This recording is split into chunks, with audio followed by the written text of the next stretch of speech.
사도행전 세 번째 시간입니다. 세 번째 시간인데요.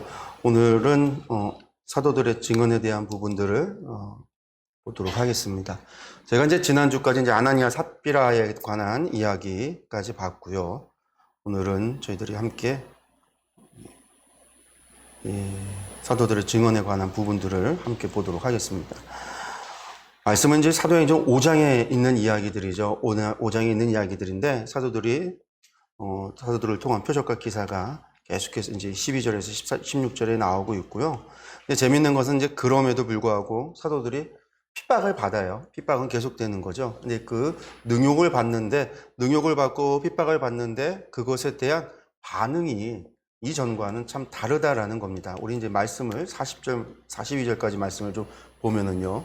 그들이 옳게 여겨 사도들을 불러들여 채찍질하며 예수의 이름으로 말하는 것을 금하고 놓으니 사도들은 그 이름을 위하여 능욕받는 일에 합당한 자로 여기심을 기뻐하면서 공회 앞을 떠나니라. 그들이 날마다 성전에 있든지 집에 있든지 예수는 그리스도라고 가르치시기와 전도하기를 그치지 아니하니라.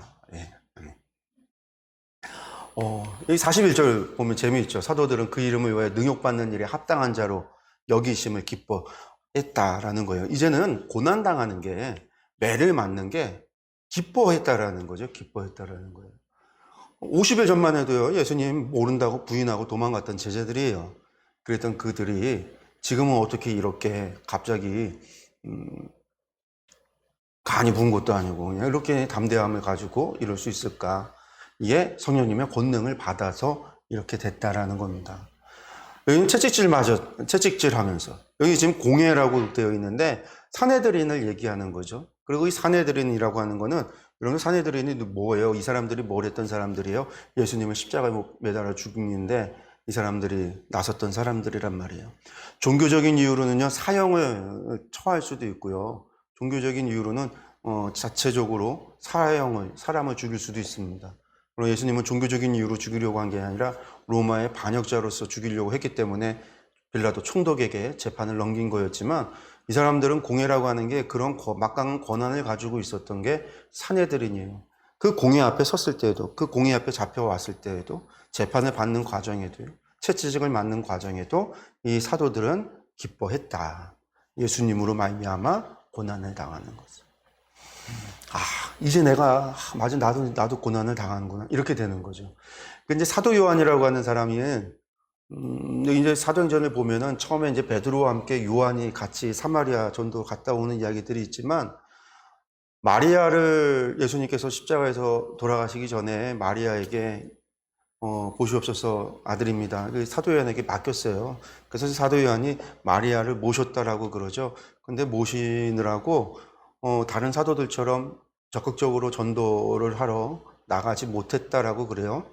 그리고 이제 70년에 예루살렘 멸망하기 이전에 한 60에서 70년 요 경에 그러니까 예수님 부활 승천 이후에 한 30년 지나서 40년 사이에 제자들이 다 죽어요. 다 순교를 당해서 다 죽어요. 근데 이제 사도 요한은 순교도 안 당하고 전도하러 다른 사도들처럼 전도 여행을 나가지도 않아요. 예루살렘 멸망 이전에 66년 유대 전쟁이 발생하기 전에 그 이전에 사도들이 다 떠나거든요. 예루살렘을 다 떠나요. 그래서 이제 아프리카로, 유럽으로, 또 아시아로 이렇게 다 떠나서 복음을 전하다가 대부분이 다 순교를 합니다. 근데 사도 요한은 전도하러도 못 나가고, 선교하러도 못 나가고, 순교도 못 당하고, 그러니까 이제 스스로를 나는 사도도 아닌가 보다. 그랬다라는 거예요. 나는 사도도 아닌가 보다. 마리아만 모시고 있으니까. 근데 이제 마리아가 죽고 나서는 요한이 이제 그때서야 이제 복음을 전하죠. 이제 나중에 이제 에베소로 가서 지금 터키에 있는 에베소에 가서 복음을 전하고 제자들을 키우죠. 그러다가 이제 박해도 받고 도미티아누스 황제 때만 불로 태워 죽이려고 불을 질렀는데도 사도 요한이 안 죽고 여러 번에 죽이려고 했는데 못 죽이죠. 그러니까 밤모섬에 유배를 시켜놨는데 그곳에서 이제 그가 이제 환상을 보고 계시록을 쓰기도 하고 하는 건데 나중에는 그렇게 되는데 스스로 그랬다라는 거예요. 이제 그런 거죠. 이 주님 때문에 고난을 당하니까 이제 주님 앞에 나아가면 내가 그래도 하나님 주를 위해서 매를 맞고 주를 위해 채찍을 받고 주님을 위해서 그랬습니다. 바뀌었다라는 거예요. 이렇게 사람들이. 왜 이렇게 바뀌었는가? 그냥 바뀐 게 아니고요. 성령님이 임재하니까 사람이 바뀐 거예요. 고난이 와도 기뻐할 수 있고 채찍에 맞아도 감사할 수 있고 내가 주의 복음을 위해서는 어떤 고난과 고통이 와도 내가 그것으로 인해서 감내할 수 있는, 기뻐할 수 있는 이제 이런 사람들이 되어졌다라는 게 사도행전을 통해서 우리가 볼 수 있는 거예요. 그러니까 이제 사도행전에 나오는 모든 사도들의 역사는 저것을 이유로 무엇 이유로요? 성령님의 임재 이유로는 완전히 바뀌어지는 거죠. 성령님의 임재 이유로. 우리가 이제 그런 것들을 좀 볼 수가 있습니다. 이제 6장으로 넘어가면은요, 스데반에 관한 이야기가 나오고 있어요. 스데반이 나오는 것도요, 그냥 이제 등장하는 게 아니죠. 왜 7 집사라고 불리우는 이 사람들을 왜 택해서 이렇게 지도자로 세우게 되어지는가라고 한다면 이게 또 교회 안에 문제가 발생했기 때문에 그렇습니다. 문제가 있어서 이렇게 지도자들을 세우는 거예요. 그럼 그 문제가 무엇이냐?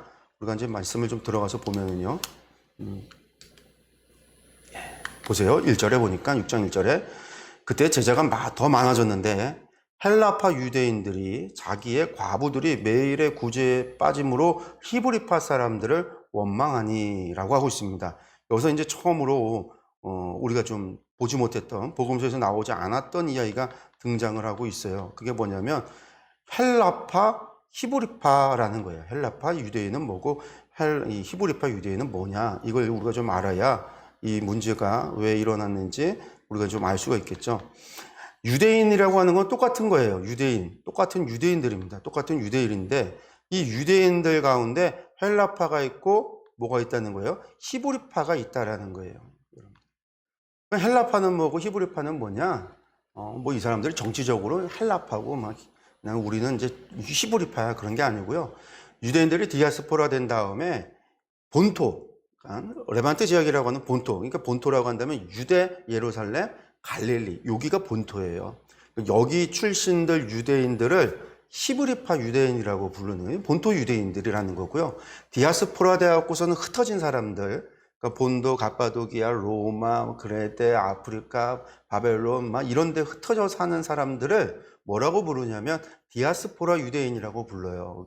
우리가 보통 이제 본토 유대인이랑 디아스포라 유대인이랑 이렇게 구분을 하는데 기독교인이 된 사람들, 이제 교회가 확장이 되고 이제 교회가 시작을 했으니까 이제 그리스도인이 되고 교회가 되어졌는데 이 교회 안에 들어온 사람들 가운데 본토 출신 유대인들, 기독교인들도 있는 거고 디아스포라 유대인이 또 예수님을 믿어서 오순절에 명절을 지키기 위해서 왔다가 베드로의 설교를 듣고 사도들의 전도를 받아서 믿게 된 기독교인들이 있는 거죠. 그 사람들을 우리가 이제 헬라파 유대인 기독교인다라고 이제 구분을 하는 거예요. 그래서 히브리파 기독교인, 헬라파 기독교인 이렇게 이제 구분을 해서 히브리파 기독교인 하면 유대 지역, 갈릴리 지역의 이 본토에서 사는 유대인들을 얘기하는 거고 헬라파 유대인 기독교인이라고 하는 거는 디아스포라 되어졌던 유대인들이에요. 이 사람들 가운데는 어떤 차이가 있냐면 헬라파 사람들은요, 언어적으로는 이 히브리어를 잘 몰라요. 히브리어를 잘 못 쓰고 아람어를 잘 못 써요. 이 사람들이 공용어로 쓸 수 있는 건 헬라어가 공용어인 사람들이 대부분인 거예요. 그리고 이제 지금 교회가 어디에 있냐면 예루살렘에 있잖아요. 그러니까 지금 교회에 있는 사람들 중에 헬라파 기독교인이라고 한다면 이 사람들은 전부 다 뭐냐면 순례자였던 사람들이에요. 고향은 거기에요.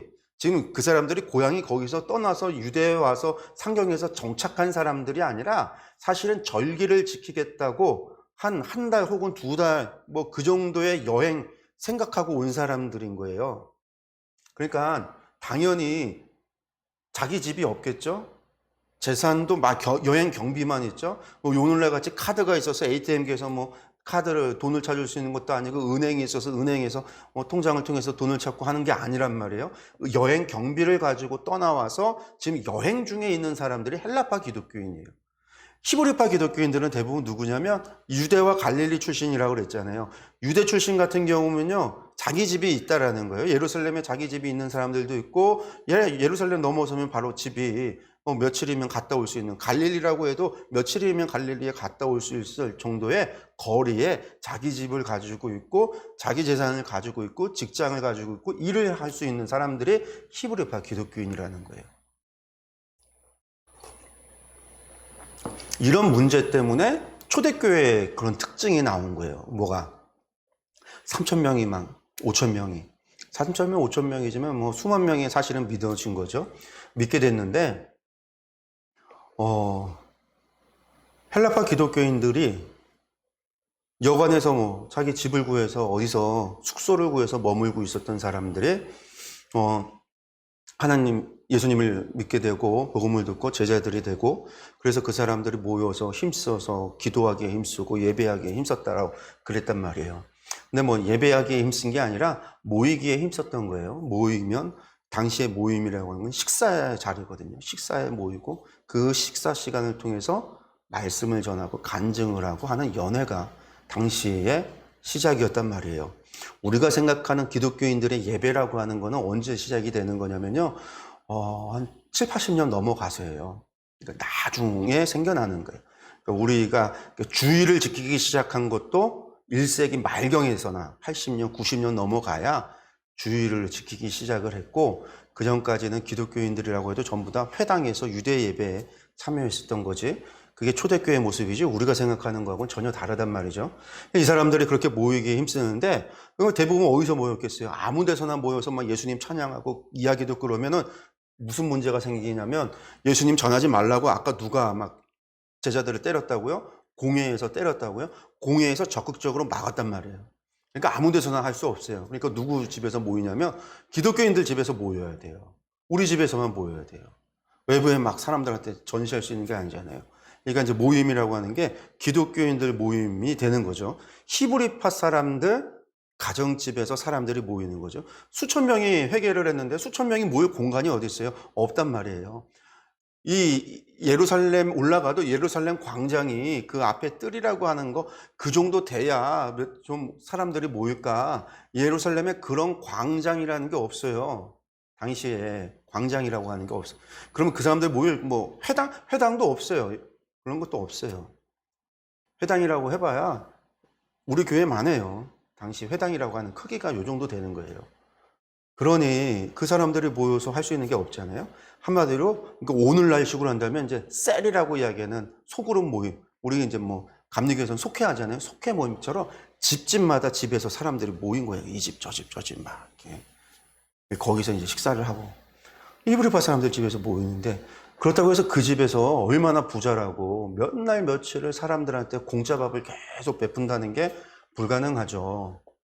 그러기 때문에 뭘 한 거냐면 여기 오는 사람들도 내 숙소, 내 식비, 내 값이야, 내 먹는 밥, 돈 이렇게 해서 돈을 낸 거예요. 헌금이 아니에요. 헌금이라는 것도 없어요. 우리 사도행전 보면 연보라고 하는 게 나오잖아요. 사도 바울이 연보를 걷어서 예루살렘 교회를 도와줘요. 그게 연보지 그게 헌금이 아니에요. 헌금이 아니라고요. 그건 오늘날로 치면 구제, 기금이에요. 구제금. 예루살렘 교회 성도들이 너무나 힘든 가운데 있으니까 우리 좀 구제금을 좀 걷어서 그 사람들 도와주자라는 거지 헌금의 개념이 아니에요. 헌금이 없었단 말이에요. 그러니까 이 사람들이 모여서 자기 돈을 좀 내서 이거 좀 오늘 연회에 내 돈으로 내가 좀 연회 오늘 식사비는 내가 좀 낼게요. 이번엔 내가 낼게요. 그렇게 이제 돈을 내서 그걸 이제 사도행전에서는 그 사람들이 먹을 것도 통용하고 재산도 통용하고 다 그랬다라고 표현을 하는 거예요. 그랬단 말이에요. 근데 이게 몇 날, 며칠 지나고 나니까 이게 한 뭐 일주일도 아니고 계속해서 그런 일이 반복이 되니까 어려움이 생기는 거죠. 그래서 이제 지난주에 우리가 봤다시 이제 바나바는 자기 땅을 팔아서 자기 재산을 팔아서 돈을 갖다가 그렇게 냈단 말이에요. 사람들을 좀 다 해달라고. 이 사람들이 헬라파 기독교인들이 빨리 집으로 돌아가면 괜찮은데 안 돌아가는 거예요. 여기가 좋사오니 막 그 변화산에서 베드로가 얘기했듯이 여기가 좋사오니 예루살렘에 남아서 모이는 게 힘쓰니까 문제가 발생을 한단 말이죠. 하나님께서도 원하는 거는요, 이 사람들이 모여서만 있기를 원하는 건 아니에요. 원래는 빨리 예루살렘과 유다와 사마리아 땅끝까지 이르러 복음을 전하는 게 하나님이 원하시는 거지 여기가 좋사오니 해서 예루살렘만 있으면 안 된단 말이에요. 그러니까 흩어야 되죠.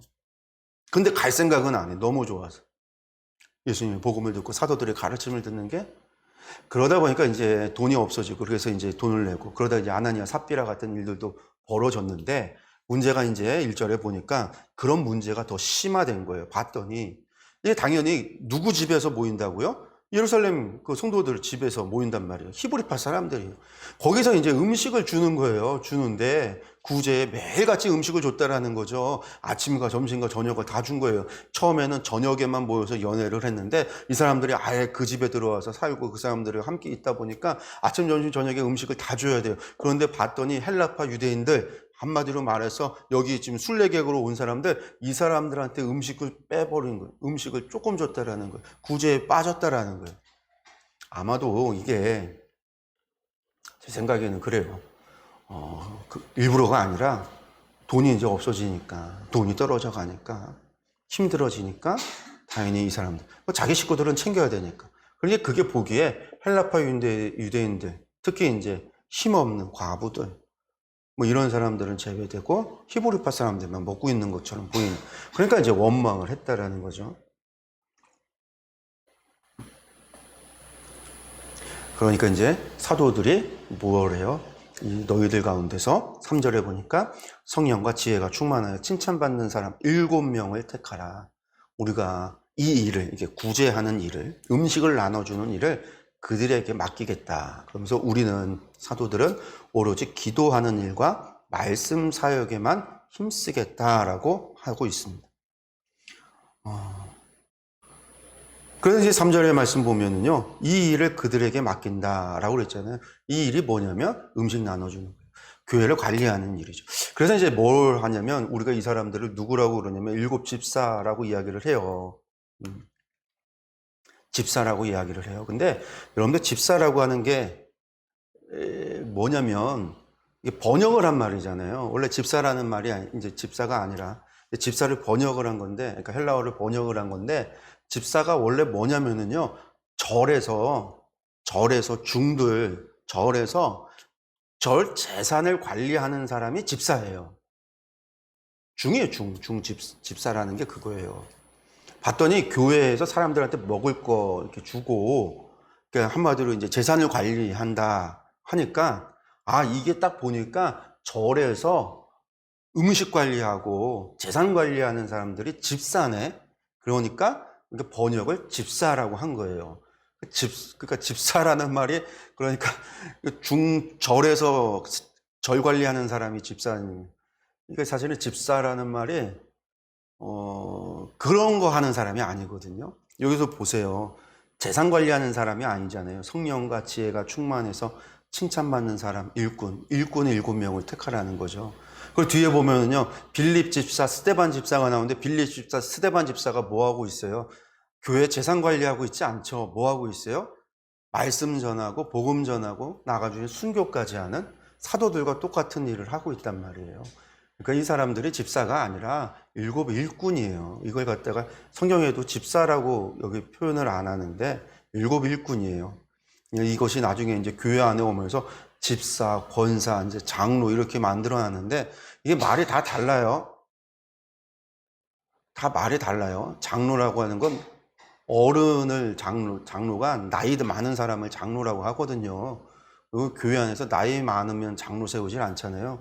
이게 좀 다 달라요. 근데 우리가 이제 오면서 좀 바뀐 건데, 어쨌든 교회 안에서 나이 많은 어른을 가리켜서 장로라고 하는 거고, 사도들은 복음을 전하는 증인으로 사도들인 거고요. 그리고 이제 일꾼으로 뽑은 사람들은 그 분쟁을 조절하고 이 사람들을 성령에 충만한 사람들로서 교회 안에 있었던 문제를 조정하기 위해서 일꾼들을 세웠다라고 하는 겁니다. 그래서 이 일이 있고 나서 교회가 어려움이 있었지만 7절 말씀 재밌죠? 또 이래요. 어려움이 있지만 하나님의 말씀은 점점 왕성해서 제자의 수가 심히 더 많아졌다. 제사장의 무리도 이 도에 복종하니라. 예. 제사장의 무리도 이 도에 복종했다라는 얘기는요, 제사장 중에서도요, 이제는 예수님 믿는 사람이 나왔다라는 얘기예요. 나왔다. 교회 안에 문제가 발생을 해도요, 교회가 극복하고 왕성. 외적으로 박해가 있어도요, 교회는 점점점 도움이 돼요. 성령님의 역사하기 때문에 그래요. 성령님의 역사.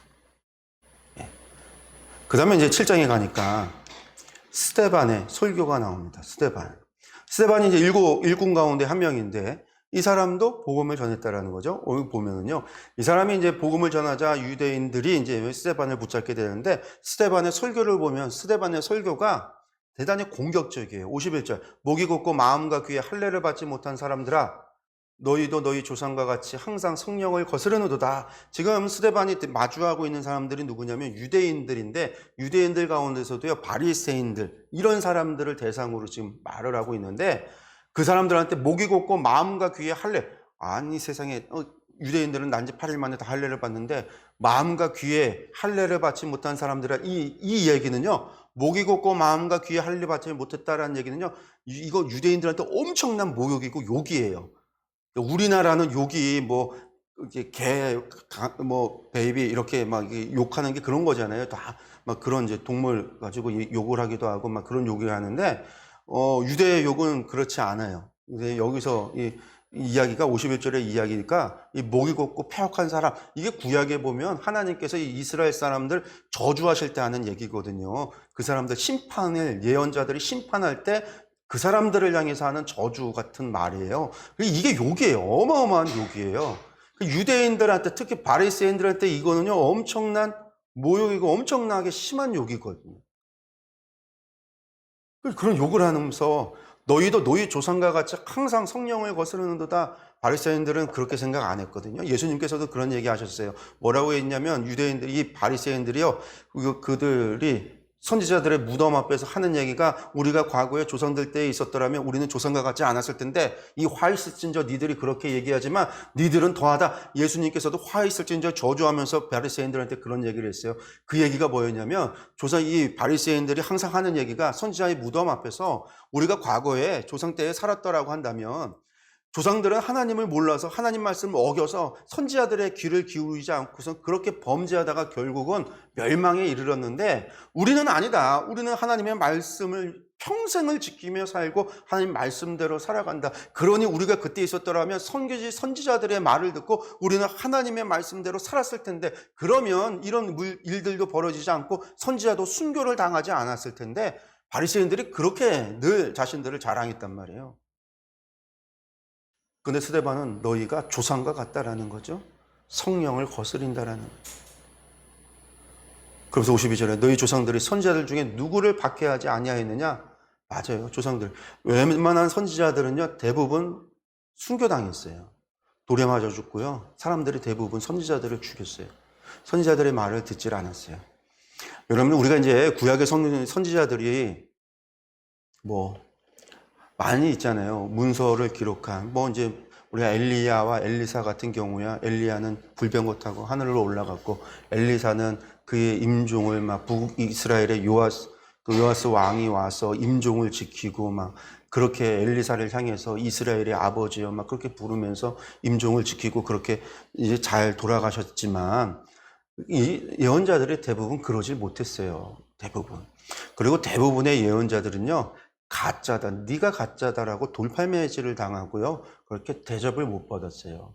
이사야 선지자 같은 경우는 므낫세가 나무 사이에 놓고 톱으로 켜서 죽였다고 그러잖아요. 그뿐만이 아니에요. 왕들한테 선지자들이 수없이 많은 선지자들이 다 죽었단 말이에요. 그리고 그 선지자들이 나중에 진짜 하나님의 선지자였구나라고 하는 것을 알게 되는 게 이스라엘 멸망에서 바벨론 포로로 잡혀가고 나서야 아는 거예요. 봤더니 맨날 평화만 얘기하고 복 받는다고만 얘기하고 맨날 그런 것만 얘기했던 것들이 다 가짜고 거짓, 이것들이 사기꾼이었고 이스라엘 멸망한다 예루살렘 멸망한다 해갖고서는 다들 욕먹고 손가락질 당하고 돌팔매 맞고 그러고 죽었던 그 사람들의 말대로 예루살렘이 멸망해.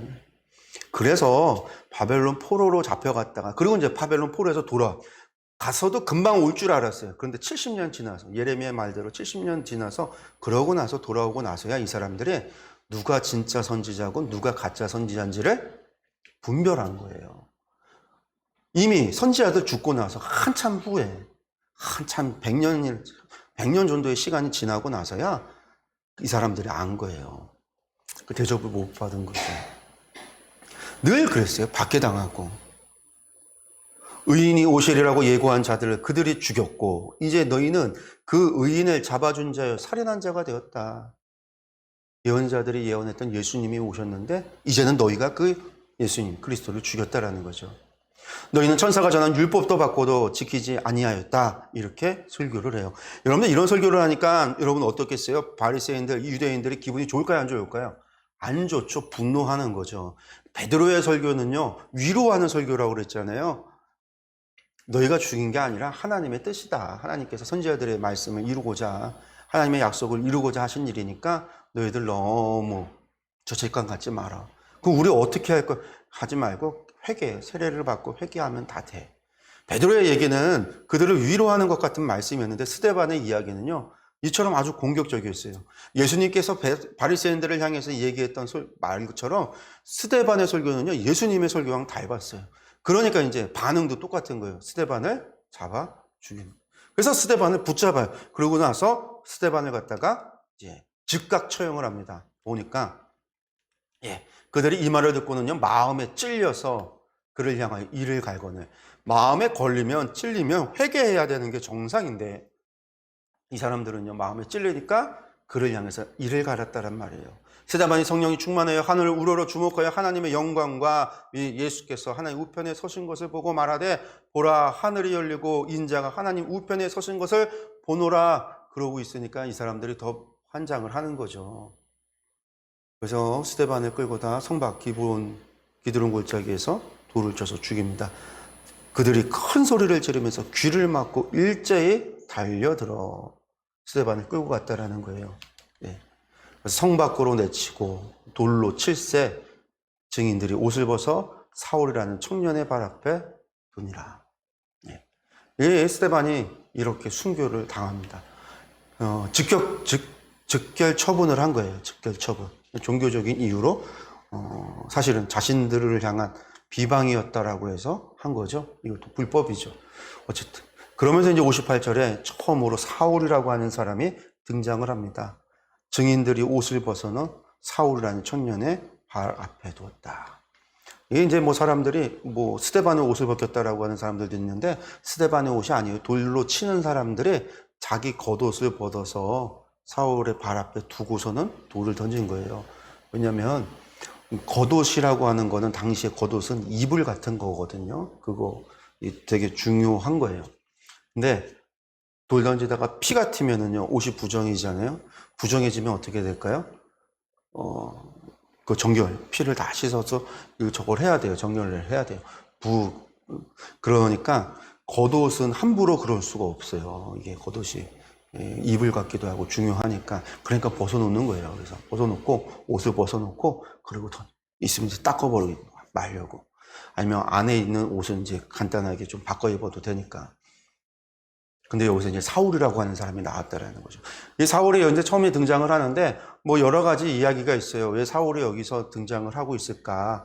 스데반의 순교 이후에 이제 이때부터 사울이 기독교인들을 박해하는 이야기가 등장하기 때문에 사울이 나오는 것일 수도 있고, 사울이 가말리엘 문화였다고 그래요. 가말리엘이라고 하는 사람이 누구냐면 바리새인, 우리가 이제 사도행전에서도 사내들인 공회에서 가말리엘이 하는 이야기가 봐요.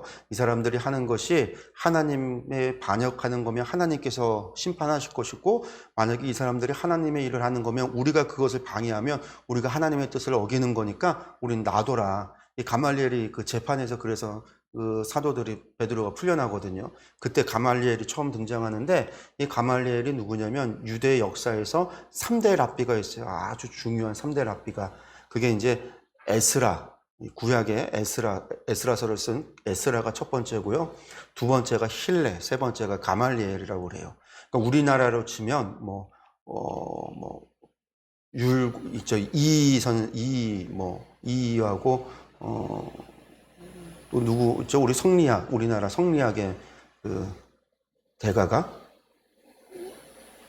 이 성리학이 이하고 또 누구였죠? 제가 이름이 갑자기 생각이 안 나네. 이황. 이황하고 이하고 이 사람들이 성리학의 대가잖아요. 이런 경우가 우리나라에서 이제 유교에서 성리학하면은 두 사람을 뽑아요. 실학하면 이제 정약용을 뽑고 뭐 이렇게 하잖아요. 근데 이제 이스라엘 역사에서 가장 위대한 랍비, 선생이라고 한다면 이 세 사람을 뽑아요. 3대. 에스라는 누구냐면 구약 성경을 갖다가 지금의 정경화된 구약 성경 39권이라는 성경을 대부분의 이 성경들을 확정했다고 하기는 뭐하지만 에스라 이전에는 성경들이 없었어요. 모세 오경 외에는 그냥 책들이 있었는데 에스라가 그 성경들을 대부분 정리를 한 거예요. 편찬을 하고 정리를 하고 그리고 이게 이제 권위가 있는 말씀이다. 뭐 이런 것들을 다 한 게 에스라예요. 에스라. 그리고 이제 힐렐과 가말리엘이 아주 위대한 선생. 힐렐이 가말리엘 뭐 아버지 스승이었다 뭐 이런 얘기도 있는데 이 이제 힐렐 그래서 이제 학파가 힐렐 학파, 가말리엘 학파가 유대 안에 바리새인들 가운데 유대 안에 있는데 이 가말리엘의 수제자가 사울이었다라고 하는데 스데반도 가말리엘 문화였다라고 그래요. 가말리엘 제자 가운데 하나가 스데반이었다라는 거예요. 그래서 스데반하고 사울이 서로 동기인 거죠. 동기. 같은 스승을 둔. 그래서 아마 사울이 여기 있지 않았을까. 이게 이제 전승에 나오는 이야기인데 뭐 정확하진 않아요. 뭐 전승이라고 하는 것들이 다 맞는 건 아니니까. 근데 이제 어쨌든 사울이라고 하는 사람이 그 정도 위치에는 있었던 것 같아요. 왜 그러냐면 사람들이 사울 앞에. 사울이 좀 특별했다는 거죠. 그리고 가말리엘 문화에서 젊거든요. 지금 사울이 나이가 젊은데 이 뒤에 이제 사울이 보면 기독교인들 밖에서 잡아들이잖아요. 제사장에게 가서 군사를 내놓으라고 하니까 군사를 내줘요. 그러니까 그 정도 위치에 있었던 거예요. 근데 사울은 예루살렘 본토 유대인이 아니에요. 길리기아 다소 출신의 디아스포라 유대인이에요. 디아스포라 유대인이 지금 예루살렘 안에서 그 정도의 위치에서 권한을 갖는다는 것은 아주 특별한 경우예요. 그래서 스데반이 진짜로 사울이 가말리엘 문화에서 어쩌면 진짜 가말리엘의 수제자로 그 바통을 그 학파를 이어받아야 됐던 그런 위치에 있었던 사람이 아니었을까라고 우리가 추측을 하기도 합니다. 어쨌든 일이 있고 나서 박해가 일어나요. 사울은 그가 죽임당하면 마땅히 여겼다. 스데반이 죽는 게 마땅하다 여겼다라는 거예요. 그리고 이제 그날부터 교회에 큰 박해가 있어서 사도 외에는 어떻게 됐다고요? 유대와 사마리아 모든 땅으로 흩어졌다. 이게 중요해요. 사람들이 여기가 좋사오냐고 안 가고 계속 있었단 말이에요. 근데 박해가 일어나니까 흩어진 거예요.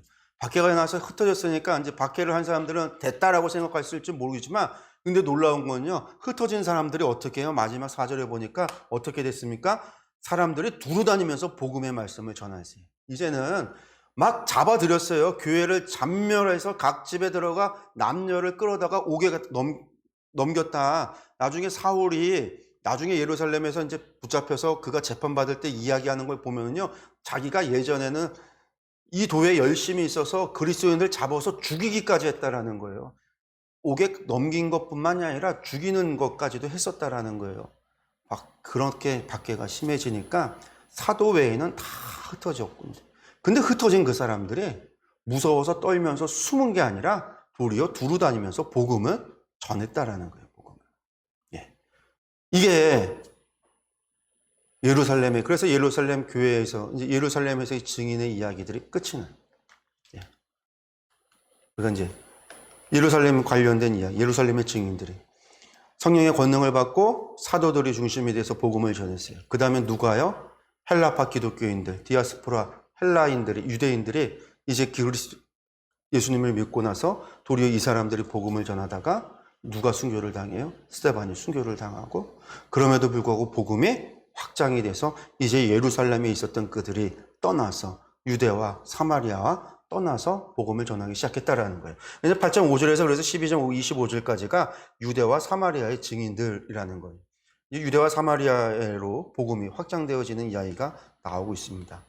그 이제 처음에는 빌립이 집사 일곱 일꾼 가운데 한 명이었던 빌립의 증언이 나오고요. 사울의 회심 이야기가 나오고 베드로의 증언이 사마리아와 지역에 그리고 이제 가이사랴에서 복음을 전하는 이야기들이 나오고요. 그 다음에 이제 안디옥 교회까지도 확장이 돼요. 안디옥 교회. 그리고 나서 헤롯의 박해가 또다시 시작을 해요.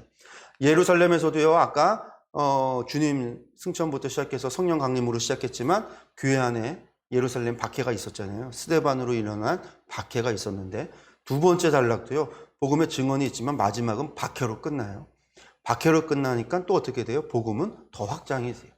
박해로 인해서 교회가 위축이 되고 교회가 망하는 게 아니라 도리어 교회는 흥황하여지고 도리어 확장되어지고 복음은 땅끝까지 전파되어져 가는 것을 우리가 계속 볼 수 있습니다. 빌립의 증언을 들어가서 보겠습니다. 빌립이 먼저는 사마리아에서 복음을 전하고요. 그 다음에 에티오피아 내시에게 복음을 전하는 두 가지 이야기가 진행이 됩니다. 한번 지도를 좀 볼까요? 예. 지도를 보면은요, 예루살렘에서 처음에 예루살렘에 있다가 어디로 올라가요? 사마리아 복음을 전합니다. 네. 이 도성이 사마리아 도성이지만 이 지역 전체가 사마리아, 에브라임 산지 전체가 사마리아 지역이에요. 그러니까 아마 이 지역에 가서 복음을 전했던 거죠. 그래서 예루살렘에서 사마리아로 빌립이 사마리아 성에서 복음을 전하고 그러고 난 다음에 사마리아에서도 복음이 전해진다는 이야기를 들으니까 예루살렘에서 누구를 보냈냐면 베드로와 요한을 보내서 확인을 해요. 그래서 베드로와 요한이 사마리아 지역에 가서 이게 정말 성령님의 역사가 맞는지 이제 확인하는 일들이 벌어지죠. 이걸 통해서 복음이 사마리아에 전해지게 됩니다. 그리고 이제 베드로와 요한은 남아서 사마리아 지역에 성령님의 역사가 일어나는 걸 보고 복음을 전하는 일을 계속해요. 그리고 나서 이제 빌립도 이 지역에 있다가 무엇을 보니 빌립이 꿈에 이제 그 에티오피아 네시에게 가서 복음을 전하라는 이야기를 듣고 이제 에티오피아 네시를 만나러 가는 거죠. 그래서 네시가 에티오피아로 내려가는데 아마도 이 해안길, 블레셋 해안길을 따라서 내려가고 있었을 텐데 이때 쫓아가서 따라잡아서 빌립이 에티오피아 네시에게 복음을 전합니다. 그리고 난 다음에 이제 어디로 올라가냐면 가이사랴로 가요. 가이사랴. 그래서 이제 빌립이 가이사랴에서 복음을 전합니다. 그래서 이제 빌립의 전도 여정이라고 하는 게 빌립은 이 사마리아와 가이사랴 이 지역이 빌립이 복음을 전했던 곳이에요. 나중에 사도 바울이 예루살렘에서 체포하기 전에 그 예루살렘에 올라갈 때도 이 가이사랴 이쪽을 지나면서 빌립의 집에 머물렀다 가는 걸 우리가 볼 수 있습니다. 그래서 이제 빌립이 복음을 전한 이야기들이 볼 수 있고요. 여기서 뭐 저희들이 기억해야 되는 게 뭐냐면 사마리아의 복음이 전해졌다라고 하는 게요. 엄청난 또 역사한 거예요. 왜? 예수님께서도 처음에 요한복음에서는요. 예루살렘 사역하고서는 어디로 가셨어요? 사마리아에 갔잖아요. 일부러 가셨어요. 사마리아 땅에 가서 복음을 전했단 말이에요. 근데 이스라엘 사람들은요. 사마리아 지역을 뭐라고 생각을 했다고 그랬죠? 사마리아 지역을? 사마리아 사람들을 이방인보다도 못한 저주받은 사람들로. 그래서 사마리아 땅은 부정하고 사마리아 사람은 부정하고 절대로 가서는 안 되는 이방인들보다도 더 부정하고 더 악하다라고 이야기를 했어요. 아예 이방인들보다도. 그랬는데 그곳에 성령님의 역사가 동일하게 나타났다라는 거예요. 두 번째, 네시에는요. 에티오피아 내시니까 이 에티오피아 내시는요. 유대인이 아니에요. 이방인이에요. 이방인에게 복음이 전하고 첫 번째 사건이 에티오피아 내시예요. 근데 이 사람은 넷이라는 거죠. 넷이는요, 성기에 훼손하는 사람이잖아요. 신명기에는요, 이렇게 성기에 훼손한 사람은요, 여호와의 총회에 들어갈 수 없게 되어져 있어요. 그 얘기는 뭐냐면, 여호와의 총회에 들어갈 수 없다라는 건 구원받지 못한다는 거예요. 넷이는 구원받지 못한다는 거예요. 그게 율법으로 정해놓은 거예요. 나중에 히스기야가 범죄해서 이 바벨론 사절단 앞에 자신의 교만을 드러냈을 때 하나님 앞에 어떤 심판을 받게 되냐면 여기 네가 보여줬던 그 모든 것이 바벨론으로 옮겨질 거고 네 아들들이 환관이 돼서 포로로 잡혀갈 거다. 여기서 환관이 된다는 게 내시가 된다는 거잖아요. 그 얘기는 뭐냐면 네 아들들은 여호와의 총회에 못 들어간다. 저주받는 거예요. 죽어도 못 들어가는, 구원받지 못한다는 저주를 받은 거예요. 그게 그런 의미가 있어요. 그런데 그 내시에게 복음이죠. 성령님의 역사. 여호와의 총회에 들어가지 못한다고 했었던 저주받은 그 사람들에게 하나님의 복음이 그것을 넘어간 거죠. 이방인에게, 사마리아 땅에, 그리고 내시에게까지도 복음이 넘어가요. 그게 이제 빌립의 증언에서 나오는 이야기고요. 두 번째 이제 9장에서 사울의 회심에 대한 이야기가 나오는데요. 사울의 회심 우리 보면은 사울이 회개하는 이야기가 9장 1절에서 9절까지 나오고요. 그 다음에 아나니아를 통해서 사울을 회복시키는 이야기, 그리고 이제 다메섹에서 전도하다 그 다음에 이제 예루살렘에 가는 이야기로 이제 9장의 이야기가 진행을 합니다. 보시면 사울이 주의 제자들에 대하여 여전히 위협과 살기가 등등하여 대제사장에게 가서 뭐라고 얘기합니까? 다메섹 여러 회당에 가져갈 공문을 청하니, 다메섹은요, 이스라엘, 지금이야 다 로마 국가잖아요. 로마 국가긴 하지만, 이스라엘하고 다메섹은 옛날에는 서로 다른 나라예요. 다른 나라예요. 지금도 다메섹은 시리아고 이스라엘이에요. 전혀 다른 나라예요. 거리도 엄청 멀어요. 많이 멀어요. 그런데 다메섹 여러 회당에 가져갈 공문을 청하니 그 도를 따르는 사람들, 기독교인이 거기에 있다는 소문이 다메섹에 모여 있다는 얘기를 들은 거죠. 소문이 나니까 그 소문에 내가 거기까지 가서 그것들 다 잡아오겠다고 공문 좀 써달라. 이게 지금 정치적인 이유가 아니라 종교적인 이유로 이것 좀 문제 있는 것들, 이단인 것들 내가 잡으러 가니까 군대를 이끌고 가는데 관문을 통과할 때, 성들을 통과할 때 잘 통과할 수 있도록 공문을 총독에게, 시리아 총독에게 보여줄 공문을 좀 써달라고 요구를 한 거예요. 지금 예루살렘은요, 총독이 다스리죠. 총독이 다스려요. 그 다른 지역, 갈릴리는 분봉왕이 다스리고 있을 때예요. 분봉왕이 다스리고, 저쪽 이제 다메섹은 다시 시리아 총독이 다스려요. 근데 시리아 총독이 이 전체를 아우르는 가장 중요한 사람이에요. 왜냐면 시리아가 그 파르티아하고 전쟁, 국경을 마주하고 있기 때문에 이 로마에 있어서 동부 지역에 있는 이 유프라테스 강 이 건너편에 있는 서쪽에 있는 이 레반트 지역에 있어서 가장 많은 권력을 차지하고 있는 사람이 시리아 총독이고, 많은 군사를 가지고 있는 사람이 시리아 총독이에요. 나중에 유대 전쟁이 일어날 때도 이 시리아 총독이 군단을 이끌고 내려와서 전쟁을 시작을 하게 돼요. 그만큼 시리아 총독이 막강한, 훨씬 더 높은 위치에 있는 사람이에요. 근데 이제 그 지역까지 가서, 지금 상관없는 지역들이에요. 지방자치로 친다면 다른 사람의 영역인 거예요. 우리가 이제 그걸 어디서 볼 수 있냐면, 사도 바울이 재판에 처했을 때 총독 베스도 총독 재판 받잖아요. 그때 아그리파 왕, 분봉왕이 와서 총독이 왔다고 보러 왔다가 바울의 이야기를 듣고 바울을 만나는 이야기가 나와요. 근데 아그리파가 아무것도 못 해줘요. 죄가 없다, 무죄다라고 얘기하지만 이제 황제에게 재판을 청구했기 때문에 로마로 가야 되는 거 맞는데, 이 총독에 갖고 아그리파 왕하고 자기가 다스리는 지역에 대한 아주 독립된 권한을 행사하고 있기 때문에 그래요. 그러니까 이게 다른 사람 지역에 다른 사람이 다스리고 있는 곳에 가서 이런 거 한다는 거는 완전 월권이고 잘못이거든요.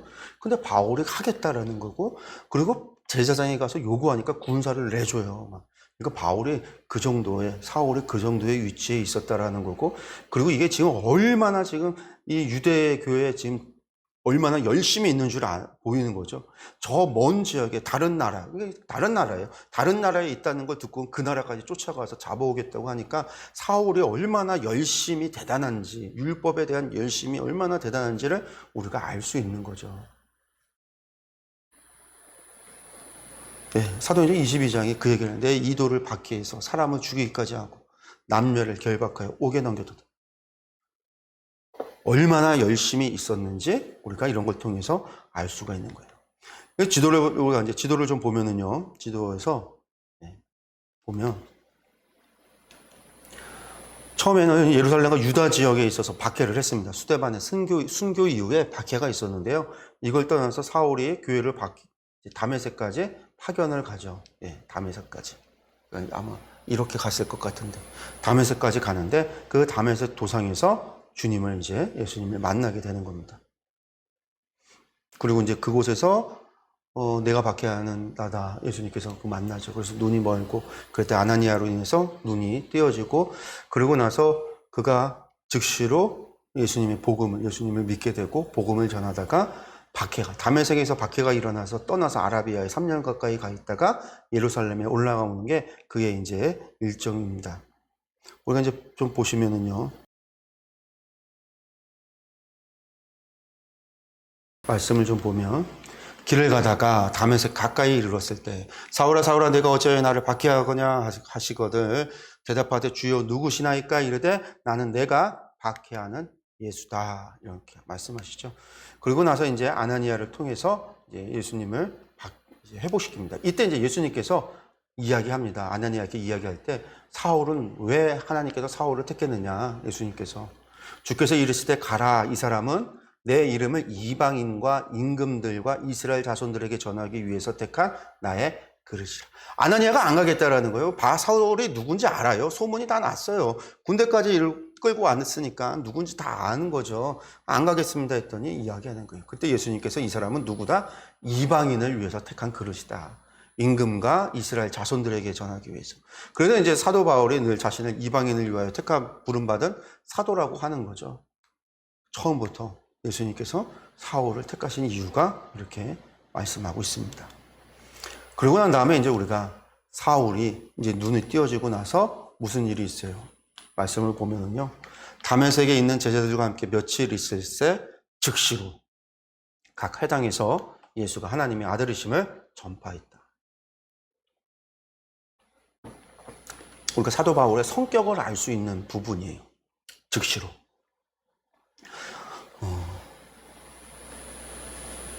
혼돈이 올 수 있잖아요. 율법에 그 열심히 있었던 사람이고 예수님 믿는다고 그렇게 막 사람을 죽이기까지 막 그렇게 박해를 했는데 환상 중에 예수님의 음성을 들었다고 해서 여러분들 그거 환상이잖아요. 환상을 본 거예요. 환상 중에 본 거예요. 그러니까 이게 내가 땡볕에 넘어가다가 헛것을 봤나라고 할 수도 있어요. 그렇게 생각할 수도 있는데 그러니까 정리가 필요하죠. 자기가 율법에 그렇게 열심히 있는데 그 율법과 예수님을 내가 좀 정리도 필요하고 예수님이 정말 율법에서 말하고 있는 거 그분이 맞나? 선지자들의 글에 나오는 그 메시아가 그리스도가 예수가 맞는가? 이것에 대한 정리도 필요하고 할 텐데 바울은요. 즉시로 예수님에 대해서 증거하기 시작을 했다라는 거예요. 즉시. 그래서 사람들이 그런 얘기를 해요. 이 다음에 다메섹 이후에 아라비아로 3년간 가 있어요. 피해 있다가 3년에 있다가 예루살렘으로 올라와요. 아라비아 3년간 뭐 하고 있었을까? 그러니까 이제 사람들이 무슨 얘기하냐면 3년 동안 가서 자신의 율법을 다시 공부했고 다시 되돌아보고 예수님이 누구신가를 고민하고 뭐 그랬을 거라고 생각을 하는 거예요. 그러니까 그거는 바울 사도를 오해하는 거죠. 즉시로 복음 전하는 사람이 거기 가서는 공부하고 있겠어요? 거기서도 복음을 전했겠죠. 나중에 길리기아 다소에 가서 한 11년을 머물러요. 그리고 나서 안디옥으로 그가 이제 파송을 받아서 가게 되는데 길리기아 다소 가서 뭐 했겠어요? 즉시로 복음 전했던 그분이 길리기아 다소에서도 복음을 전했었겠죠. 예수님에 대해서 증거했을 거란 말이에요. 그러니까 사람들이 자꾸만 바울 사도의 전도 여정하면은 그때만 생각해요. 바울 사도는 그때만 일한 걸로 생각해요. 아니란 말이에요. 그가 즉시로 주님을 전하기 시작한 거예요. 그래서 나중에 예루살렘 공의회 이후에 이 갈라디아 지역 이쪽에 그 이방인 기독교인들에게 편지를 써요. 할례 받지 않아도 된다. 그 결정사항을 예루살렘 공의회 결정사항을 편지를 써서 전달하게 되는데 어디에 보내라고 그러냐? 갈라디아하고 길리기아에 보내라고 그래요. 다소와 길리기아 지역에. 그 길리기아 지역의 이방인들 가운데 기독교인이 있다는 얘기고, 그건 도대체 누가 그 이방인 기독교인들을 복음을 전해서 이방인 기독교인들이 생겨났냐는 거죠. 그 어디에도 사도들이 거기에 갔다는 것이 없는데 거기에 사도 바울이 11년을 머물렀었으니까 우리가 사도 바울이 복음을 전했었구나. 우리가 그냥 단순히 사도 바울이 전도 여정을 했었던 그 지역들만이 아니라 아라비아에도 길리기아에도 그 즉시로 복음을 전했구나라는 것을 알 수 있습니다. 그래서 우리가 이제 이 바울 사도가 어떤 인물인가, 어떤 성격이 있는가, 그분에 대해서 우리가 이제 알아볼 수 있는 것들이 바로 이 말씀이에요. 여러 가지가 있는데, 갈라디아서 서신을 보면은 바울 사도가 흥분해서 화가 나서 막 편지를 쓰는데, 그런 성격, 바울 사도가 한 성격을 하고 있구나라는 것도 알고, 좀 굽힐 줄 모르고 그런 성격인 것도 있고, 또 이렇게 즉시로 주의 복음을 전하는 이거다라고 하는 그 순간에는 그 즉시로 그때부터는 그거에 올인하는 사람이 바울 사도구나라는 것도 우리가 좀 알 수가 있습니다. 그래서 다메섹에서 힘을 얻어서 열심히 복음을 전했어요. 그랬더니 유대인들이 당혹해요. 다메섹에도 유대인들이 많이 살았단 말이에요. 그러니까 그들이 당혹하는 거예요. 왜? 바울 사도가 와갖고 예수라고 하는 거짓된 도를 전하는 것들 다 잡아갈 줄 알았는데 아니 저것이 와갖고 도리어 예수님을 전하고 있으니까. 바울이 누구예요? 뭐 대제사장에게 요구하면 대제사장이 들어주는 그런 위치에 있는 사람이에요. 가말리엘 문화에 있는 사람이에요. 가말리엘 학파를 잇는다고 하는 아주 위대한 바리새인 율법 학자 랍비가 될 사람이었단 말이에요. 그런 사람이 도리어 예수님을 전하니까 당혹하게 되는 거죠. 그러니까 안 되겠다. 이 사울을 죽여야 되겠다. 그래서 여러 날 공모해서 사울을 죽이기로 공모를 해요. 그러니까 이제 이 이야기를 사울의 제자들이, 그의 제자들이라는 건 사울이 전한 복음을 듣고 제자가 된 사람들이 알고 밤에 광주리에 사울을 담아서 성벽으로 달아내렸다라는 거죠. 예, 이렇게 그림처럼 있는데 이렇게 달아내려서 다메섹을 떠나서 어디로 가게 되냐면 아라비아로 가게 됩니다. 아라비아. 그래서 이제 다메섹을 떠나서 어디로 가냐면 박해가 있은 이후에 회심 직후에 다메섹에서 박해가 일어나고 그래서 이제 떠나서 아라비아에 가게 되고요. 아라비아에서 3년 동안 머물고 있습니다. 거기서 이제 복음을 전했겠죠. 그리고 이제 3년 뒤에 다메섹으로 다시 돌아와요. 다시 돌아왔다가 사도들을 만나기 위해서 예루살렘으로 갑니다. 그래서 이제 이게 회심 이후에 첫 번째 예루살렘 방문이었어요. 근데 여기에서 갔는데 사도들을 못 만나요. 사도들을 못 만나고 제자들도 못 만나고 사람들이 피하는 거죠. 왜? 사울이 어떤 사람인 줄 다 아니까. 사울이 막 이 유대와 예루살렘 다 뒤집어 놨었거든요. 죽이기까지 했었으니 얼마나 많은 사람들. 그러니까 무서우니까 사울을 다 피해요. 그때 누가 중재를 서주냐면 바나바가 사울과 제자들을 중재를 서줘요. 예수님 만나고 복음 전하고 회심한 사람입니다. 라고 이제 보증을 해주는 거예요. 그래서 이제 사울이 계속해서 그래서 사울이 예루살렘에서 교회에 받아들여지게 되고 그 뒤로 복음을 전하기 시작을 해요. 그러니까 사울이 복음 전하니까 또 예루살렘이 뒤집어졌어요. 공회가 뒤집어졌어요. 저 사울이 미쳤다. 저것을 죽여야 되겠다. 박해하던 사람이 도리어 복음을 전하니까 그 메시지가 더 힘이 있는 거죠. 그러니까 사울을 죽여야 되겠다. 그래서 이제 사울이 예루살렘을 떠나서 다소로 돌아가게 되는 겁니다. 그의 고향인 다소로 돌아가는 거예요. 그래서 그 다소에 머물면서 그가 10년 동안 다소에 있게 돼요. 10년 동안. 그리고 이제 그 10년 뒤에 안디옥으로 이제 가게 되는 거죠. 그 다음에 이제 9장의 이야기가 이 사울의 회심에 대한 이야기가 있었고요. 그 다음에 이제 9장에 보면 베드로가 증언하는 이야기가 나옵니다. 베드로의 증언은요, 사울의 사마리아에서 아까 먼저 복음이 전해져서 빌립이 복음을 전했기 때문에 베드로와 요한이 사마리아에 갔었다고 그랬잖아요. 그때 이후에 사마리아에서 계속 있다가 예루살렘에 와서 보고를 하고 보고 이후에 그가 복음을 전하러 떠나게 되죠. 그래서 루다에서 애니아를 고치고 요빠에서 도르가를 고치고 가이사랴에서 고넬료에게 복음을 증거하고 나서 이것을 다시 예루살렘에 보고하는 것으로 베드로의 이야기가 진행이 됩니다. 지도를 보면 지도로서 한번 설명을 드리겠습니다. 아까 얘기했듯이 이제 사마리아에 먼저 베드로와 요한이 사마리아를 갔는데 예루살렘 교회가 보낸 거예요. 파송을 해서 확인을 하라. 그래서 갔다가 그곳에서 이제 마술사 시몬이 세례를 받고요. 그리고 사마리아에서 복음을 전하는 일이 계속 있다가 예루살렘에 돌아오죠. 그러고 나서 그가 또 떠납니다. 그래서 어디로 가냐면 루다로 가요. 루다에서 아까 말했다시피 8년간 중풍병에 걸렸던 애니아를 치료를 합니다. 그리고 이제 요빠로 내려가서 요빠에서 죽었던 다바다를 살려요. 죽은 다바다를 살립니다. 그리고 난 다음에 그가 가이사랴 꿈에 이제 그 고넬료를 꿈을 꾸고 고넬료도 꿈에 베드로를 꿈을 꾸고 그래서 그 둘이 만나게 되죠. 그래서 가이사랴에서 고넬료의 집에서 복음을 전하죠. 그 복음을 전했을 때 성령님의 역사가 오순절에 일어났던 역사가 똑같이 고넬료 집안에 나타난 거예요. 불의 혀처럼 성령님의 임재하고 그들이 방언하고 하는 일들이 벌어진 거죠. 그리고 나서 이것이 성령님의 역사가 고넬료가 로마 백부장이었단 말이에요. 이방이었는데 이방인의 집에서도 차이가 없이 동일하게 이루어졌다라고 하는 것을 경험하고 이것을 가져다가 예루살렘에 보고하게 돼요. 이것이 하나님의 역사, 성령님의 역사다라고 하는 것을 보고하게 됩니다. 그래서 예루살렘에 돌아오는 것까지가 베드로의 전도 여정이에요. 우리가 이제 그 중에서도 이제 특별히 보는 게 고넬료에 대한 이야기죠. 아까도 말씀드렸다시피 성령이 말씀 듣는 모든 사람에게 내려오셨다. 똑같이 왔다라는 거예요. 그래서 베드로와 함께 온 할례 받은 신자들이 이방인들에게도 성령 부어 주심으로 말미암아 놀라요. 그들도 놀라요. 그래서 특별히 할례 받은 신자라고 이야기했어요. 왜 할례 받은 신자라고 했냐면 이 사람들이 누구라는 얘기예요? 유대인들이라는 거예요. 유대인들이 같이 모였는데 이방인에게 똑같이 일어나니까 그들이 방언을 말하며 방언으로 이야기하면서 하나님을 높이 드리며 높임을 들음. 하나님을 높이는 것을 그들이 들었다라는 얘기는 그들이 듣는 말을 들었다라는 거예요. 그들의 말을.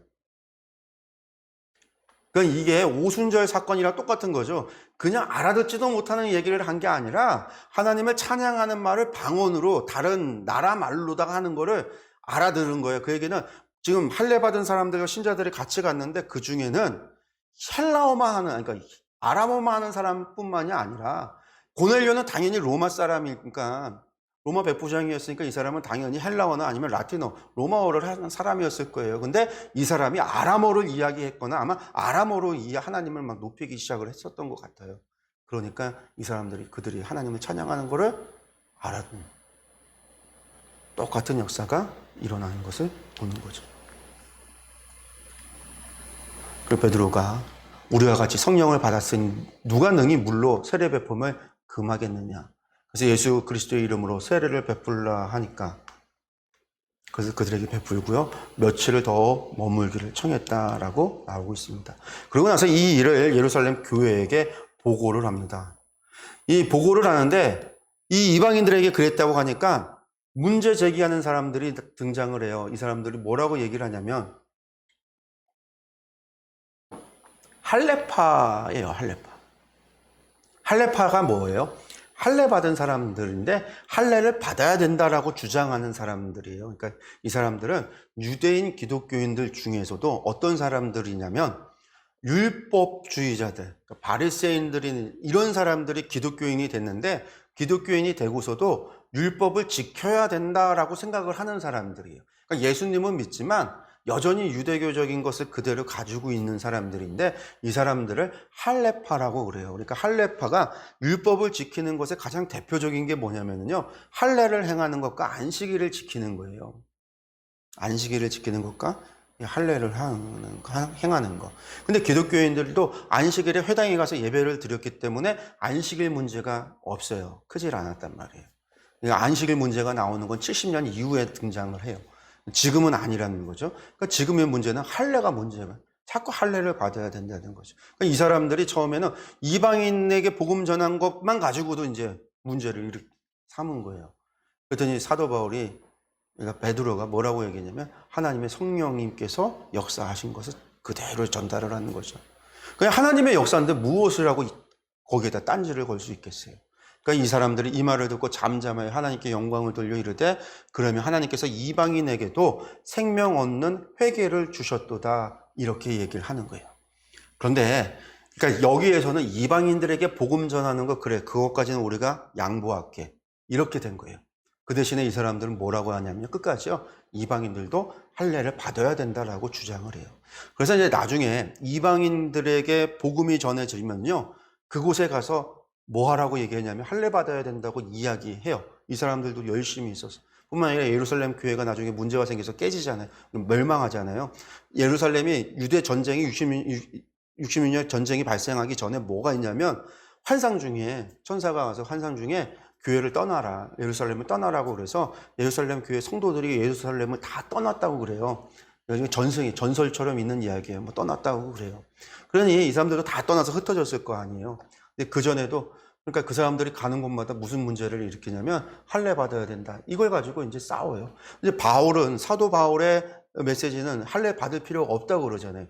그래서 이제 이게 할례가 필요 없다라고 이야기하는 바울과 할례를 받아야 된다라고 하는 율법을 지켜야 된다라고 하는 이 할례파 기독교인들 간의 다툼이 상당히 오래 지속이 돼요. 오래. 그리고 이 할례파의 대표가 누구였냐면 할례파를 주장하는 대표가 누구였냐면 예수님의 형제 야고보, 장로 야고보. 그래갖고 보통 이제 야고보파라고도 이야기를 해요. 야고보파. 근데 이 야고보가 그래서 이제 우리가 이제 초대 교회사를 보다 보면 형성하고 연구하다 보면요. 그래서 이제 이 예루살렘으로부터 시작된 야고보파하고 바울의 가르침을 통해서 세워졌던 교회들하고의 갈등이 좀 계속 지속되어지는 것을 좀 볼 수가 있습니다. 어쨌든 이제 우리가 이제 그것이 이제 할례파라고 그래요. 할례파. 근데 결국은 할례파가 도태가 되는 거죠. 바울의 복음이 승리를 하는 거고요. 뭐 승리라고까지 할 필요는 없는데 어쨌든 그렇게 되죠. 예루살렘 공회에서도 장로 야고보도 바울의 손을 들어줘요. 더 이상 하게 하지 마라. 할례 강요하지 마라. 그러니까 피를 먹지 말고 우상에게 드려진 거 목매달아 죽인 거 먹지 말고 이것들만 이제 요구하고 그건 구원하고의 문제가 아니다. 오직 우리는 예수님의 은혜로 말미암아 구원받는다. 예루살렘 공회에서 결정이 내려졌음에도 할례파들은 끊임없이 할례를 받아야 된다고 주장을 했어요. 그게 교회 안에 계속 60년경까지 교회 안에 있었던 문제들이었기 때문에 그렇습니다. 어쨌든 이제 이 사도 베드로 이 사건 고넬료의 문제 때문에 결국은 어떻게 해요? 이방인에게도 빌립이 그 에티오피아 내시에게 복음 전한 거에 대해서는 문제가 되질 않았는데 베드로가 이 복음 전했던 고넬료 사건이 이제 문제가 되어졌고 예루살렘 교회에 보고하는 과정에서 결국은 첫 번째 결정이죠. 이방인에게도 복음 전하는 걸 허한다. 한마디로 이제 인정한다라고 하는 것이 되어진 게 바로 이 11장의 사건이다라고 하는 것을 기억을 하셨으면 좋겠습니다. 그 다음에 이제 11장 19절에서 이제 안디옥 교회의 증거가 나오는데요. 안디옥 교회가 시작을 하는 게 무엇으로부터 시작을 하냐면요. 그때 스데반의 일로 일어난 환란으로 말미암아. 아까 이제 스데반 죽어서 순교당하고 사울이 그 뒤에 교회를 박해했다고 그랬잖아요. 그 환란으로 말미암아 흩어진 자들이 베니게와 구브로와 안디옥까지 이르러서 유대인들에게 말씀을 전했어요. 처음에는요, 유대인에게만이에요. 유대인에게만 말씀을 전했어요. 그런데 그 가운데 구브로와 구레네 몇 사람이 이름도 등장하지 않는 이 몇 사람이 안디옥에서 헬라인에게, 이거 이방인이죠. 이방인에게도 예수님에 대해서 전파하니까 그들이 예수님을 믿는 거예요. 근데 주의 손이 그들과 함께하며 수많은 사람들이 묻고 주님께 돌아온. 이제는 유대인들보다 이방인들이 훨씬 더 많이 늘어난 거예요. 훨씬 더 많이 예수님을 믿었다라는 거예요. 이 소문이 어디까지요? 예루살렘 교회까지. 예루살렘 교회가 이 소문을 듣고 바나바를 안디옥까지 보내요. 여러분들 안디옥은요 다메섹보다 훨씬 더 위에 있어요. 더 먼데 그 먼 곳에 있는 소문이 들린 거죠. 그래서 이제 소문을 듣고 바나바를 안디옥에 보내서 확인하는 거예요. 확인. 그 사마리아에서도 빌립이 복음 전하니까 복음 전했다고 베드로와 요한 보냈었잖아요. 요한이 예루살렘 교회가 확인하기 위해서 하나님의 역사가 맞는지, 그러면 그 교회가 잘 되고 잘 바른 길로 인도를 해야 되니까 바나바를 파송을 해서 보낸 겁니다. 여기 보시면 베니게가 어디냐면요, 두로와 시돈 그쪽에 있는 게 베니게라고 하는 도시예요. 그러니까 지금의 레바논 지역, 페니키아죠. 이곳에 있었다라는 거예요. 스데반의 박해로 인해서 일어났던 사람들이 피해서 베니게, 두로 지역을 갔고, 구브로는 키프로스에서 오늘날의 구브로인데 구브로까지 갔다가 그 사람들이 안디옥에까지 갔다라는 거죠. 거쳐서. 그러고 난 다음에 그곳에서 이제 복음을 전했다. 그리고 이제 안디옥 교회를 듣고서는 예루살렘에 누구를 파송했다고요? 네, 바나바를 파송을 했다고요. 그래서 바나바가 안디옥에 가서 안디옥을 이제 섬기기 시작을 합니다.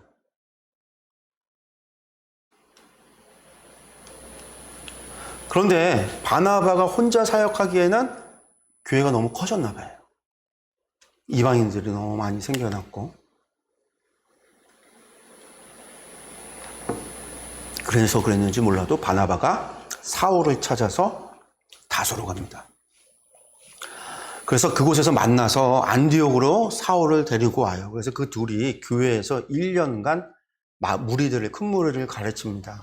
그리고 제자들이 안디옥에서 비로소 그리스도인이라 일컬음을 받게 되기 시작을 합니다. 이 이야기는 뭐냐면요.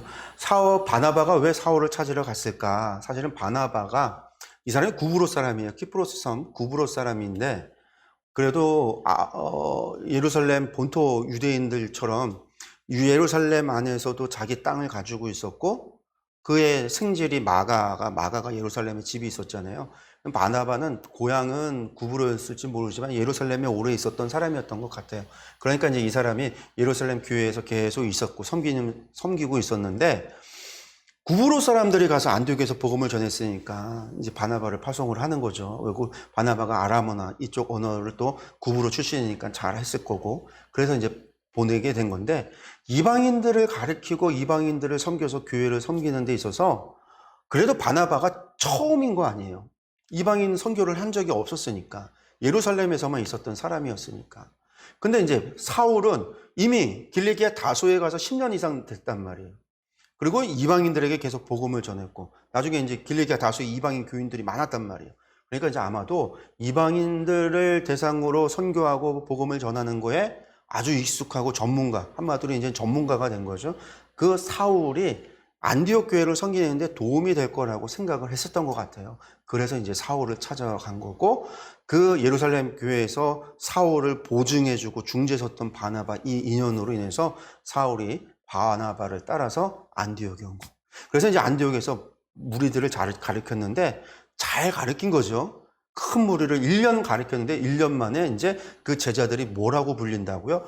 그리스도인이라고 불린다고요. 그 얘기는 뭐냐면 저 사람들은 그리스도라고 하는 사람의 도를 따르는 사람이냐? 이게 이제 그리스도인이라고 하는 거예요.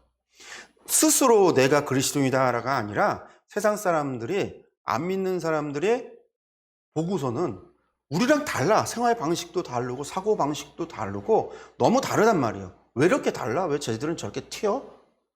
처음에는 비방. 야, 쟤들은 뭐 그리스도라고 하는 종교를 믿어. 그리스도라고 하는 사람을 믿어. 그리스도가 뭔데? 누구야?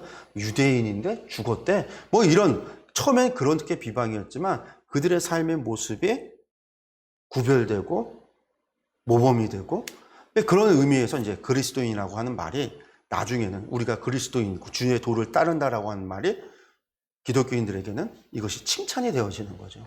그래서 이제 이때부터 그리스도인이라 부르기 시작을 했다라고 하는 겁니다. 그래서 이런 부분이 안디옥에서부터 시작을 합니다. 근데 그때에 무슨 일이 있어지냐면 예루살렘 교회에 어려움이 와요. 어려움이.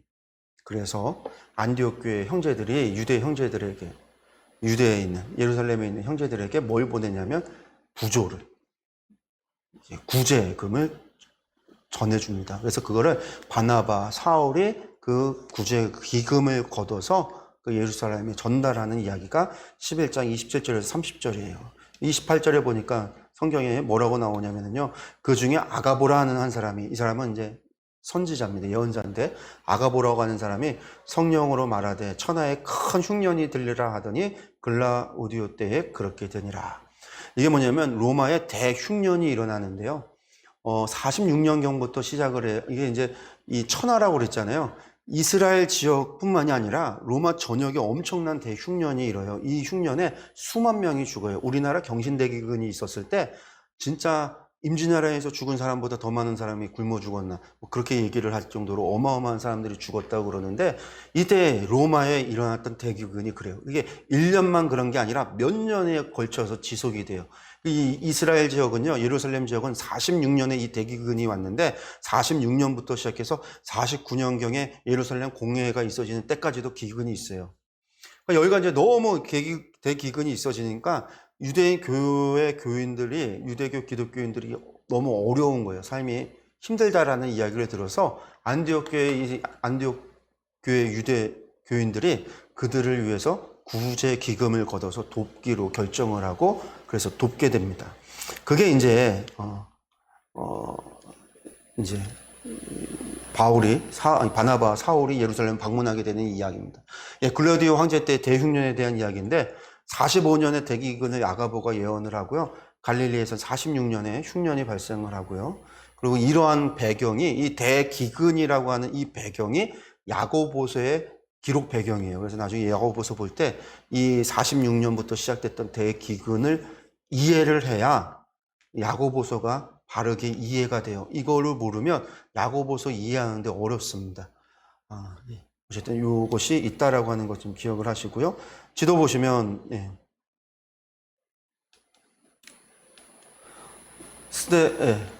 다소에 있었던 그 사울이 안디옥으로 이제 파송을 가고, 그리고 이제 이곳에서 바나바가 바울과 함께 안디옥에서 사역을 하다가 이 기근이 있었고 어떻게 해요? 부조를 전달하기 위해서 가는데, 이게 이제 두 번째 2차 예루살렘 방문입니다.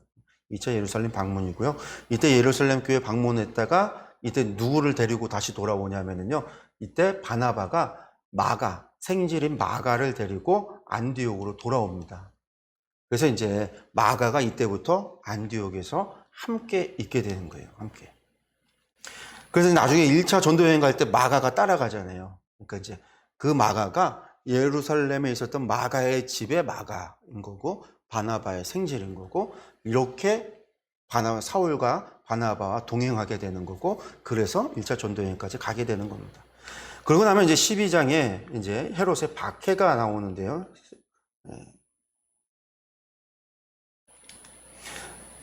요때에 이제 헤롯의 박해가 있어지는 이야기가 12장에 나옵니다. 헤롯이 어떤 일을 행하냐면요. 헤롯이 왕이 되고 나서 분봉왕입니다. 분봉왕 왕이 돼서 교회 중 몇 사람을 해하려 하여 요한의 형제 야고보를 칼로 죽이니라고 했습니다. 왕이 돼서 이제 다스리는데 유대인들한테 좀 인기를 좀 얻어보려고, 당시에는 백성들의 인기를 얻는 게 너무 중요해요. 우리나라 왕정하고는 좀 달라요. 백성들이 뭐라고 떠들고 내가 왕이다 그런 게 아니라, 백성들의 인기가 잃어버리면, 로마 제국 자체가 시민들의 지지를 잃어버리면요, 왕에서 쫓겨날 수가 있어요. 그런 적이었기 때문에, 그래서 이제 백성들이 기뻐하는 일을 해주기 위해서 막 그 콜로세움에서 막 경기도 하고 축제도 벌이고 자꾸만 이제 그런 사람들한테 인기를 얻기 위한 그런 행정을 하거든요. 그러니까 헤롯도 한마디로 그거예요. 그런 인기를 얻기 위한 행정. 그러니까 기독교인을 박해하니까 좋아하니까 기독교인을 박해를 한 거예요. 그리고 이제 요한의 형제 야고보를 칼로 죽여. 첫 번째 사도들 가운데 첫 번째 순교자가 나오는 거죠. 그러니까 야고보를 죽이니까 기뻐했다라는 거예요. 기뻐하니까 그러면 또 다른 사람도 또 잡아서 죽여야 되겠다. 그래서 이제 베드로를 잡아서 죽이려고 가둬놨어요.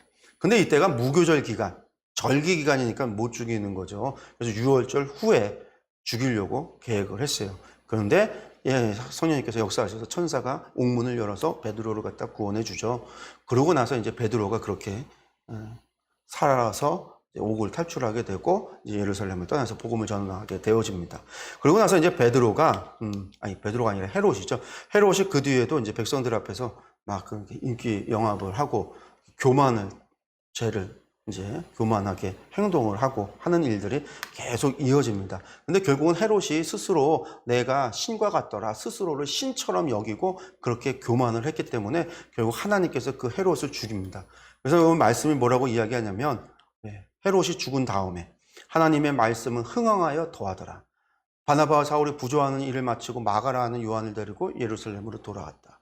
그 헤롯은 스스로 막 사람들이 칭송을 해주고 막 신과 같다고 하는 말에 신과 같다고 그러고 막 칭송을 해주니까 교만해서 스스로 신처럼 그랬다가 그만 하나님께서 치시니까 풍뎅이가 그를 갉아먹어서 죽었다, 병들어 죽었다라는 거예요. 한마디로 하나님이 치셔서 헤롯이 죽게 됐다라는 거예요. 그리고 헤롯은 사도를 죽이고 교인들을 잡아 죽이고 하는 박해가 막 있었지만 결론은 뭐냐면 하나님의 말씀은 도리어 흥황해졌다라는 거예요. 흥황해졌다. 그리고 이때가 바로 바나바와 사울이 부조하는 일 마치고 예루살렘에 왔었다라는 거고, 있는 동안에 그런 일들이 막 벌어졌었다라는 거죠. 그리고 나서 마가 데리고 예루살렘에서 안디옥으로 돌아갔다. 이렇게 이제 두 번째가 끝납니다. 그러니까 우리가 말씀을 보면은요, 저희가 지금까지 이제 1부, 2부까지 해서 12장 25절까지, 12장까지 봤습니다. 복음이 성령이 너희가 권능을 받아서 예루살렘과 온 유다와 사마리아 땅끝까지 이르러 증인이 되리라 했는데, 지금 이제 증인이 어떻게 해요? 예루살렘의 증인들, 예루살렘에서 사도들을 통해서, 그리고 일곱 일꾼을 통해서 복음이 전파가 됐어요. 그 다음에 이제 유대 사마리아를 통해서 일곱 일꾼들과 사도들을 통해서 누구에게까지 복음이 전해졌어요? 에티오피아 내시에게, 그리고 백부장, 로마 백부장인 고넬료에게, 그리고 이제 안디옥에 이르러서는 이방인들에게까지 복음이 전해졌어요. 누가 복음을 전해요? 일곱 일꾼이었던 빌립이, 베드로 사도가, 그리고 교회를 박해하던 사울이 복음을 전하는 일들로 확장. 지역으로 확장될 뿐만 아니라 사람도 확장되어져. 그저 좋다고 모여 있었던 사람들이 박해로 말미암아 흩어졌는데, 흩어졌던 사람들이 도리어 가는 곳마다 복음을 전하는. 안디옥에 이르러서 복음을 전하는 사람들은 이름조차 나오지 않는, 기억조차 하지 못하는 그런 사람들이었지만 그들을 통해서 복음이 확장되어져 갔다는 거예요. 그리고 이젠 복음이요, 이 안디옥을 떠나서 어디로요? 세상 끝이라고 여겨졌던 서바나까지. 당신은 거기가 세상 끝이었던, 복음이 확장되어져 가는 것이. 이제 세 번째, 땅끝까지의 증인들로서 이어지게 될 겁니다. 우리가 이제 다음 주에, 우리가 이제 13장부터 우리가 땅끝까지 바울 사도가 이제 복음 전하는, 이제부터는 사도 바울의 전도 여행이 중심이 되어 13장부터는. 그래서부터 말씀을 보도록 하겠습니다. 제가 기도하고 마치겠습니다.